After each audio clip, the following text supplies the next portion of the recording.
Nama lengkap saya Nathanael Dwi Sulistianto. Saya sebagai guru BK di SMPK Penabur Harapan Indah di Bekasi.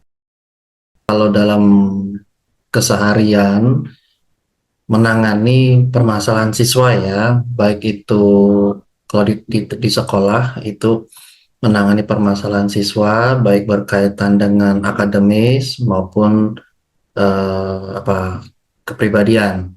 Seperti itu. Jadi misalkan ada anak-anak yang memang secara akademisnya kurang atau memang em, semangat belajar seperti gitu ya. Nah, itu tugasnya guru BK kayak saya itu untuk bisa bagaimana eh, berusaha untuk supaya anak itu punya usaha lagi lah untuk memotivasi lagi. Kemudian bisa juga permasalahan dalam hal kepribadian atau pergaulan atau sosial seperti itu juga seperti itu. Nah, itu sebagai secara umum sebagai guru BK seperti itu. Dan yang tentunya yang dipakai adalah ilmu psikologinya seperti itu ya. Jadi dari background pendidikan psikologi itu diterapkan buat mengatasi permasalahan anak-anak. Nah, di luar itu juga biasanya karena kan saya kan bekerja full time ya di sekolah. Nah, biasanya di luar itu misalkan ada yang psikotes atau penelusuran bakat, minat atau tes inteligensi. Nah, itu saya bisa terima di luar itu, di luar sekolah. Nah, kira-kira seperti itu kerjanya. Nah, mengenai kode etik itu biasanya yang pasti yang berkaitan dengan kerahasiaan. Ya, jadi kita konseling sama anak atau anak berkeluh kesah ke kita curhat, itu kita punya kewajiban untuk tidak menceritakan ke siapapun. Nah, tetapi sebagai seorang guru BK, nah juga punya tanggung jawab untuk karena kalau namanya anak sekolah itu kan dia tidak berdiri sendiri ya. Dia tidak berdiri sendiri karena dia juga bertanggung jawab kepada mereka menjadi tanggung jawabnya orang tuanya juga. Ya kan menjadi tanggung jawab orang tua. Terus kemudian karena anak-anak itu juga bersekolah, berarti juga menjadi tanggung jawab sekolah. Nah, seperti itu. Jadi ada hal-hal yang memang sesuatu yang prinsip yang bisa harus dibedakan, mana yang harus benar-benar tidak diceritakan oleh siapapun, atau ada yang harus mau tidak mau harus disampaikan ke lembaga, ke sekolah, atau ke orang tua.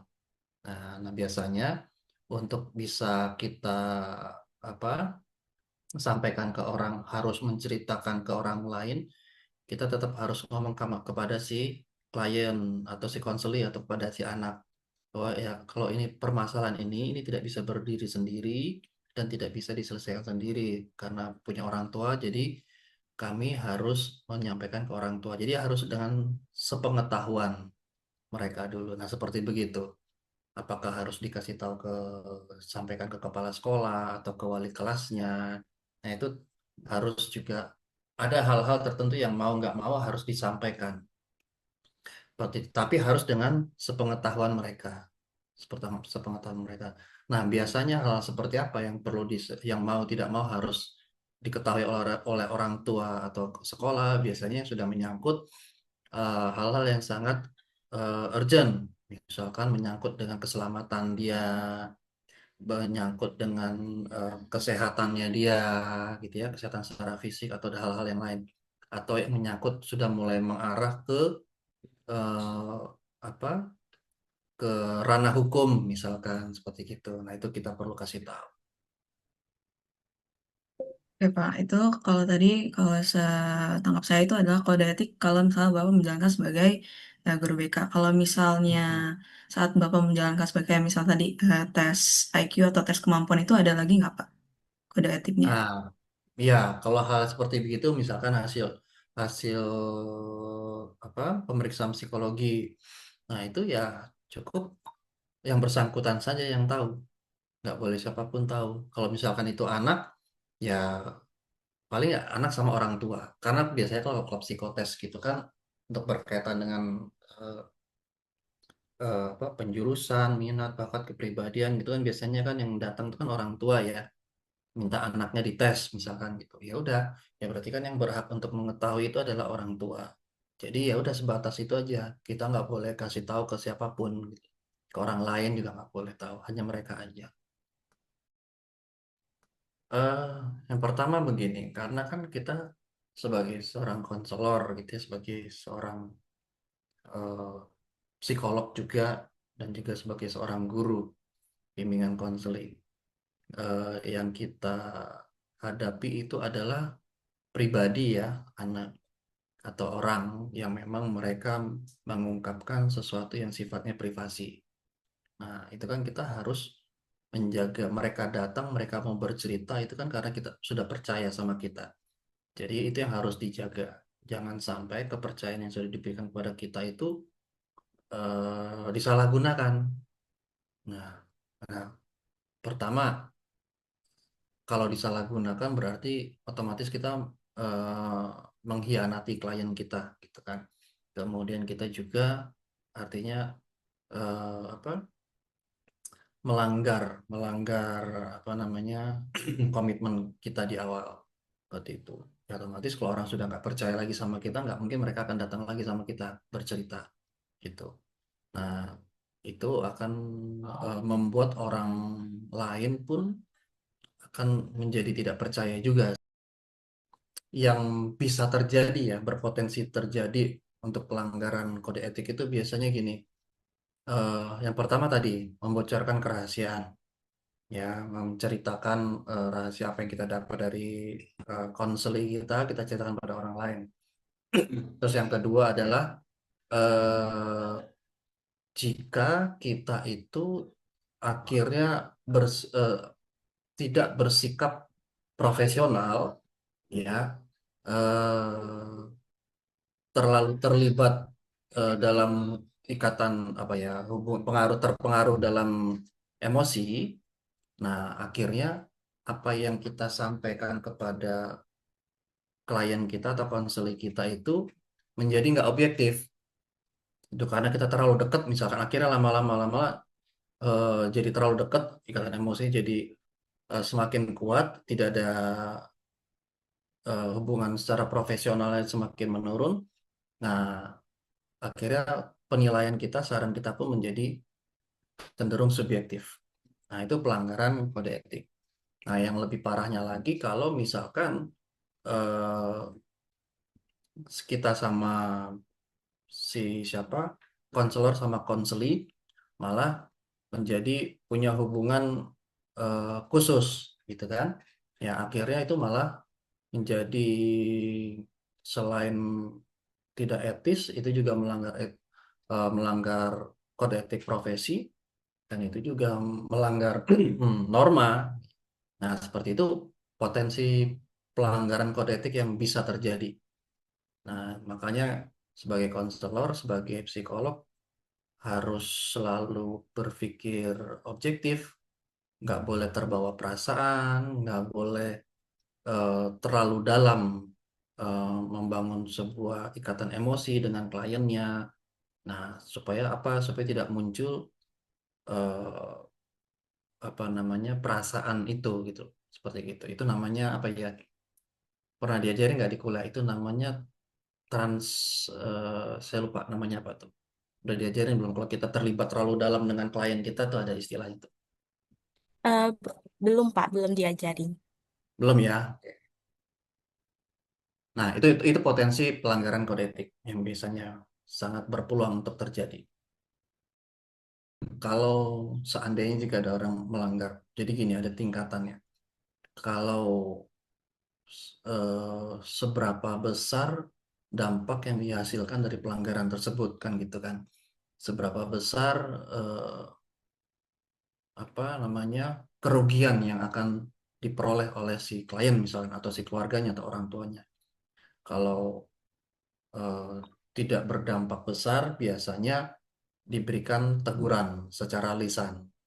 gitu ya, diberikan teguran secara lisan. Tetapi dalam tingkatan tertentu bisa mendapatkan, kalau misalkan kalau konteksnya di sini di sekolah gitu ya, konteksnya bisa dapat teguran secara lisan, itu yang paling rendah lah, teguran sanksi yang paling rendah. Nah, tetapi kalau misalkan sudah eh, berpengaruh terhadap kepribadian orang atau mulai terganggunya nama baik sekolah misalkan. Nah, itu bisa bisa mendapatkan surat peringatan mulai dari SP1 sampai SP3. Kalau misalkan itu sudah mencemarkan nama baik sekolah misalkan atau institusi gitu kan, sampai ke mana, ke publik gitu. Nah, bukan hal yang mustahil sampai dengan SP3 itu sebagai konselor sekolah. Nah, tapi kalau misalkan psikolog, sebagai psikolog itu kan juga ada di bawah institusi Himpunan Psikologi Indonesia HIMSI. Nah, biasanya kalau psikolog itu kan pasti punya surat eh, apa namanya, surat izin praktek sama surat keanggotaan. Nah, kalau itu sampai melanggar kode etik sebagai seorang psikolog, keanggotaan itu bisa dicabut, surat izin prakteknya juga bisa dicabut. Seperti itu. Dan biasanya kalau psikolog tuh selain punya keanggotaan, terus ada lagi sertifikat surat untuk sebutan psikolog sama surat izin praktek. Nah, tiga-tiganya itu bisa dicabut. Gitu. Jadi dia udah nggak bisa ngapa-ngapain lagi dengan latar belakang pendidikan dia sebagai psikologi, ya sudah nggak bisa ngapa-ngapain lagi. Nah, kira-kira itu.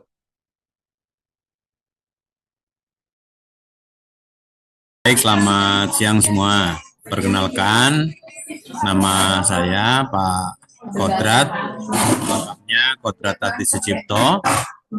Saat ini mengajar di jenjang SMP Penabur, dan karena penabur ada banyak, saya ditugaskan di SMPK Penabur Kota Modern di Tangerang. Ya, saat ini saya sudah mengajar selama saya dari tahun 2001, jadi sudah 24 tahun mengajar di Yayasan Penabur Jakarta. Tugas seorang guru memang tidak hanya menyampaikan materi pelajaran, tetapi ada nilai-nilai yang harus dibawa. Kalau hanya mengenalkan materi pelajaran kan hanya apa yang tertulis di buku. Tetapi banyak hal yang harus disampaikan yang tidak tertulis di buku, misalnya sikap keseharian, kedisiplinan, kemudian bagaimana cara bertutur kata, bagaimana cara bersosialisasi di sekolah, sehingga tugas guru ya sebagai pengajar dan juga pendidik ya, itu tugas utama saya sebagai guru. Kode etik ini berkaitan dengan tanggung jawab utama sebagai guru ya. Pertama tentunya terhadap tanggung jawab utama sebagai guru adalah kepada siswa ya. Kita punya target belajar, materi yang harus disampaikan dari awal tahun ajaran sampai akhir tahun ajaran. Artinya kan harus sebisa mungkin selesai begitu ya. Ada tanggung jawab untuk menyampaikan materi dengan baik. Yang kedua, ada tadi berkaitan dengan pertanyaan pertama tentang kedisiplinan. Kita tidak mungkin mendisiplinkan anak untuk misalnya hadir tepat waktu kalau sebagai guru, gurunya datangnya terlambat semua misalnya. Demikian juga yang lain, misalnya bagaimana cara bercakap-cakap, kita juga harus memberi contoh. Di samping itu juga ada nilai-nilai yang lain yang harus disampaikan, misalnya kecintaan terhadap negara misalnya ya. Di sekolah kami setiap pagi itu ada misalnya menyanyikan lagu Indonesia Raya, Hormat Bendera, bahkan di hari Jumat jam 10 itu semua baik guru, siswa, karyawan, bahkan tamu yang sedang datang di sekolah pun harus menghentikan semua aktivitas untuk menyanyikan Indonesia Raya. Jadi kalau hari Jumat itu pagi ada, nanti di siang juga ada. Sore hari menjelang pulang, beberapa kali kami juga menyanyikan lagu-lagu daerah, ya, sebagai wujud untuk kami memupuk rasa cinta tanah air gitu. Jadi di situ banyak hal ya. Jadi materi, kedisiplinan, keteladanan, cinta tanah air, ya itu sebagian lah ya. Mungkin masih banyak yang lain yang mungkin saya tidak terlalu ingat.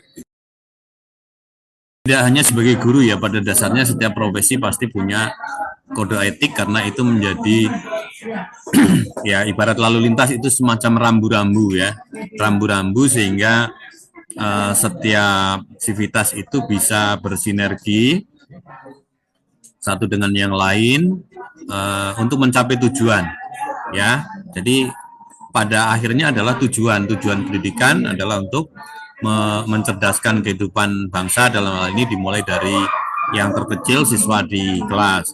Nah, dalam prosesnya tentu perlu kode etik ataupun aturan-aturan yang memandu ya, sehingga satu dengan yang lain itu bisa seiring sejalan melakukan tugas sesuai dengan fungsinya masing-masing. Kebetulan saya mengajar fisika, nanti ada yang mengajar biologi, mengajar PKN dan sebagainya, dan setiap tugas apapun lah pasti memang diperlukan aturan. Jadi tidak hanya untuk guru ya, tapi semua profesi pasti ada aturan yang membawa sebuah organisasi atau semua kegiatan itu untuk mencapai tujuannya. Untuk kode etik atau aturan tata tertib tadi yang mengikat, itu berlaku tentunya kalau di sekolah, baik untuk anak didik maupun untuk guru, itu pasti ada konsekuensinya. Misal untuk siswa, kalau keterlambatan 2 kali, 3 kali, tentu akan ada peringatan pertama, peringatan kedua, dipanggil orang tua, gitu ya, terkait dengan ketertiban. Terkait dengan perilaku juga, misalnya ada anak sampai cekcok, berantem, dan sebagainya, tentu ada konsekuensinya. Demikian juga buat kami seorang guru ya, ketika tidak mampu memberikan atau mencontohkan kedisiplinan kepada anak didik, tentu akan ada teguran. Dalam hal ini memang dibutuhkan orang atau jabatan tertentu yang punya otoritas untuk menegakkan tadi kode etik ya. Ketika guru terlambat sekian kali, tentu ada pimpinan yang akan menegur. Ketika menyampaikan materi yang seharusnya tercapai untuk seluruh siswa di akhir semester atau akhir tahun ajaran, ternyata tidak tercapai, pasti akan ada evaluasi. Untuk nilai-nilai sosial ya, misalnya kami sebagai tim guru tentu akan saling mengingatkan satu dengan yang lain, sehingga ketika ada hal yang di luar aturan atau kode etik yang sudah disepakati bersama, kami saling mengingatkan gitu. Jadi memang tidak semuanya tentang penegakan hukuman, tetapi bisa juga dalam bentuk kerja bersama, saling bahu membahu, saling mengingatkan, saling mendorong gitu. Sanksinya ya. Ya, kalau dari sisi kami sebagai guru tadi ada tahap-tahapnya tentunya ya. Ya, tentu ada panggilan, peringatan dari pimpinan ya. Kemudian jika memang pelanggarannya adalah pelanggaran yang fatal, misalnya terkait dengan biasanya terkait dengan moral gitu ya, karena ini sebuah lembaga pendidikan yang tugasnya adalah membentuk manusia, bukan membentuk barang. Kalau barang rusak mungkin diperbaiki mudah, tetapi ini membentuk calon generasi muda penerus negara ya, penerus bangsa. Maka biasanya terkait dengan pelanggaran etika moral itu paling tegas mungkin bisa sampai dikeluarkan atau pemutusan hubungan kerja ya. Kalau untuk siswa memang sedikit lunak karena kondisinya berbeda ya. Kalau guru kan sebagai pembentuk pribadi maka harus clear, harus sebisa mungkin sih tanpa cacat lah gitu ya. Tetapi kalau untuk siswa karena memang dalam proses pembentukan, biasanya kalau ada kesalahan-kesalahan kecil ya dikoreksi dan sanksinya ya tadi misalnya hanya teguran atau mungkin diminta untuk belajar di rumah sehari 2 hari sambil memberi kesadaran kepada anak tersebut untuk tidak mengulangi hal-hal yang negatif misalnya. Jadi kalau siswa karena masih pembentukan masih fleksibel lah, kita meyakini bahwa kebaikan itu terbentuk melalui proses gitu ya.